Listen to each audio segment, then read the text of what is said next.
ತಾವಳದ ಮಧ್ಯೆ ನಮಗೊಂದು ಮನೆ ಮನಲಿಚ್ಛೆ ಅಂತ ನಿನ್ನಂತಹ ಮಡದಿ ಖರ್ಚಿಗೆಷ್ಟು ಒಂದಿದ್ದರೆ ಸಾಕು ಇಳೆಗೆ ಇಳಿದಂತ ಈ ಪ್ರೇಮ ಕವಿ. ಏನ್ರಿ ಬಾರಿ ತುಂಬಾ ಚೆನ್ನಾಗಿ ವರ್ಣನೆ ಮಾಡ್ತಿದ್ದೀರಿ. ಇಲ್ಲವೇ ಮತ್ತೆ ನಿನ್ನಂತ ಅತಿ ರೂಪ ಲಾವಣ್ಯತೆ ಹೆಣ್ಣು ನನ್ನ ಬಳಿಯಲ್ಲಿರುವಾಗ ಯಾರಿಗಾದರೂ ಕವಿಯಾಗದಿರಲು ಸಾಧ್ಯ? ನೀನೇ ಹೇಳು. ಹಬ್ಬ, ನೀವು ಇಷ್ಟು ರೀತಿ ವರ್ಣಿಸ್ತಿದ್ರಂದ್ರೆ ನಿಮ್ಮ ಬಾಯಿಗೆಯಲ್ಲಿ ನಾನು ಅಷ್ಟೊಂದು ರೂಪಸಾಗಿ ಕಾಣಿಸುತ್ತಿದ್ದೆ. ಸಿಂಧು, ನಿನಗರಿವಿಲ್ಲದೆ ನೀನು ಸಹಜ ಸೌಂದರ್ಯವಾಗಿ ಕಂಗೊಳಿಸ್ತಾ ಇದೀಯಾ. ನೀನೊಪ್ಪುವುದಾದರೆ ನಿನ್ನ ಸಾಹಿತ್ಯ ಮೇಲೊಂದು ಸಾಹಿತ್ಯ ಬರೆದು ರೂಪರಾಶಿಗಳ ಮೇಲೆ ಕಾಡಿ ಕೊಂಡಾಡಿ ಹಾರೈಸುವೆ. ಓಹೋ ಪ್ರೇಮ್, ಈ ರೀತಿ ವರ್ಣನೆ ರಚಿಸುವ ಬದಲು ಒಂದು ಹಾಡನಾದ್ರೂ ಹಾಡಬಾರ್ದೆ? ಹಾಡು ಎಂದರೆ ಆಡಲು ನಾನು ಸಾಧ್ಯನಾ?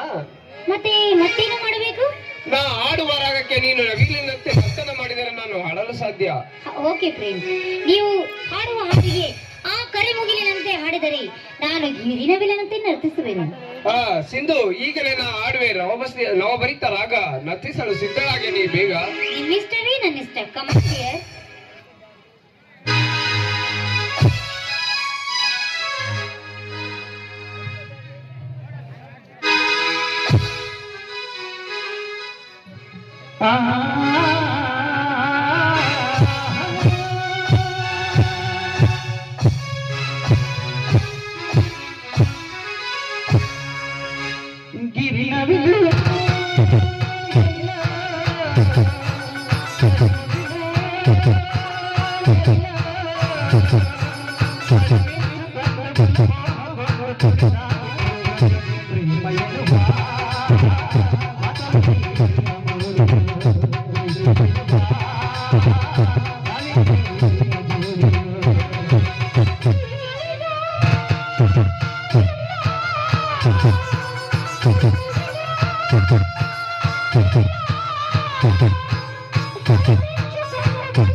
ಪ್ರೇಮ್, ಅಂದಹಾಗೆ ನಿಮ್ಮಲ್ಲಿ ನಾನು ಒಂದು ಮಾತು ಕೇಳಲಿ?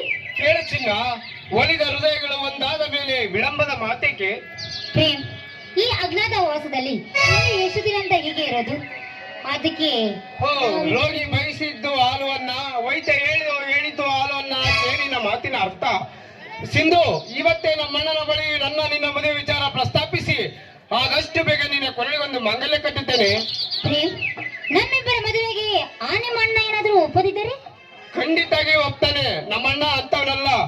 ಅವನೇನಾದ್ರೂ ಒಂದು ವೇಳೆ ಅವನು ಒಪ್ಲಿಲ್ಲ ಅಂದ್ರು ನಾನೇನ್ ನಮ್ಮಣ್ಣ ಕೇಳೇನ್ ಪ್ರೀತಿ ಮಾಡಿಲ್ಲ. ಸ್ವತಂತ್ರವಾಗಿ ತಾಳಿ ಕಟ್ಟುತ್ತೇನೆ. ನಿನ್ನನ್ನು ಕೂಲಿ ಮಾಡಿ ಆದ್ರೂ ಸಾಕ್ತೀನಿ ಕಣೆ. ಪ್ರೇಮ್, ತುಂಬಾ ತಿಳಿದವರಾಗಿ ನೀವು ಈ ರೀತಿ ಮಾತನಾಡಬಾರದು. ಈ ರೀತಿ ಮಾತನಾಡೋದಾದ್ರೆ ನಾವಿಬ್ಬರು ದೂರ ಆಗೋದೇ ಮೇಲು. ನೀವು ನನ್ನನ್ನ ಮರೆತು ಬಿಡಿ. ಹೇ ಸಿಂಧು, ಏನ್ ಹೇಳ್ತಿದ್ಯಾ ನೀನು? ಜೀವಕ್ಕೆ ಜೀವ, ಉಸಿರು ಉಸಿರು ನೀನೇ ಆಗಿರುವಾಗ ಈ ಮರಿ ಅಂತಿದ್ಯಲ್ಲ. ಹೇ ಸಿಂಧು, ನಿನ್ನ ಕಣ್ಣಲ್ಲಿ ನೀರು ಬರ್ತಿದ್ಯಲ್ಲ, ಕಣ್ಣೀರನ್ನು ಕೇಳು ಮರೆಯಕ್ಕಾಗುತ್ತೇನಂತ? ಇಲ್ಲ, ನನ್ನ ಕೈ ಇಲ್ಲ. ಅದೇ ಕಣೆ ಸಿಂಧು, ಒಂದು ಸಾರಿ ಪ್ರೀತಿ ಹುಟ್ಟಿದ್ಮೇಲೆ ಹಾಗೆ. ಸಿಂಧು, ನಿನ್ನ ನೀನು ಹೊರಬೇಡ. ನಿನ್ನ ಕಣ್ಣಲ್ಲಿ ನೀರು ಬಂದರೆ ನನ್ನ ಕಣ್ಣಲ್ಲಿ ರಕ್ತ ಬರುತ್ತದೆ ಕಾಣುತ್ತದೆ. ನಾನು ಈಗ ಅಮೆರಿಕಕ್ಕೆ ಹೋಗಬೇಕಾಗುತ್ತೆ. ಅಮೆರಿಕಕ್ಕೆ ಹೋಗ ಬಂದ ತಕ್ಷಣವೇ ನಿನ್ನ ಕೊರಳಿಗೊಂದು ಮಾಂಗಲ್ಯ ಕಟ್ತೀನಿ ಕಣೆ.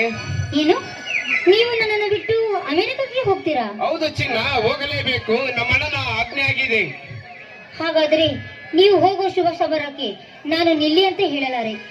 ಹಾಗಾದ್ರೆ ನೀವು ಅಮೆರಿಕದಿಂದ ನನಗೇನ್ ತರ್ತೀರಾ? ಅಮೆರಿಕದಿಂದ ಏನ್ ತಗೊಂಡ್ಬರ್ಲಿ? ಕೊರಳಿಗೊಂದು ಮಾಂಗಲ್ಯ, ಕಾಲಿಗೆ ಕಾಲುಂಗುರ, ಮುಡಿದ ಮಲ್ಲಿಗೆ, ಅಷ್ಟಲ್ಲದೆ ಸಿಂಧು ನನ್ನನ್ನೇ ದಾರಿಯಾಗಿ ತರ್ತೀನಿ, ಸರಿನಾ? ವಾವ್ ಪ್ರೇಮ್, ಒಂದು ಹೆಣ್ಣಿಗೆ ಮುತ್ತೈದೆಯಾಗಿ ಏನೇನು ಬೇಕು ಅದನ್ನೆಲ್ಲ ನೀವು ತಂದ್ಕೊಡ್ತೀನಿ ಅಂದ್ಮೇಲೆ ನಿಮ್ಮಂತರು ಸಿಕ್ಕಿರುವುದು ನನ್ನ ಭಾಗ್ಯವೇ ಸರಿ. ಅಂದ ಹಾಗೆ ಮರಳಿ ಬಂದ ಮೇಲೆ ನನ್ನನ್ನು ಬಿಟ್ಟು ಎಲ್ಲೋ ಹೋಗೋದಿಲ್ಲ ತಾನೆ? ಹೇ ಹುಚ್ಚಿ, ಎಲ್ಲಾದ್ರೂ ಮರಿತೀನಾ? ಅದು ನೋಡು ಸಿಂಧು, ಆ ಮರದ ಬುಡದಲ್ಲಿ ಬಳ್ಳಿಗಳು ನೋಡು, ಆ ಮರಕ್ಕೆ ಹೇಗೆ ಹಬ್ಬಿಕೊಂಡಿದೆ ಅಂತ. ಅದೇ ರೀತಿ ನಿನ್ನ ಸದಾ ಕಾಲ ಹಬ್ಬಿಕೊಂಡೇ ಇರ್ತೀನಿ ಕಣೆ.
Bye.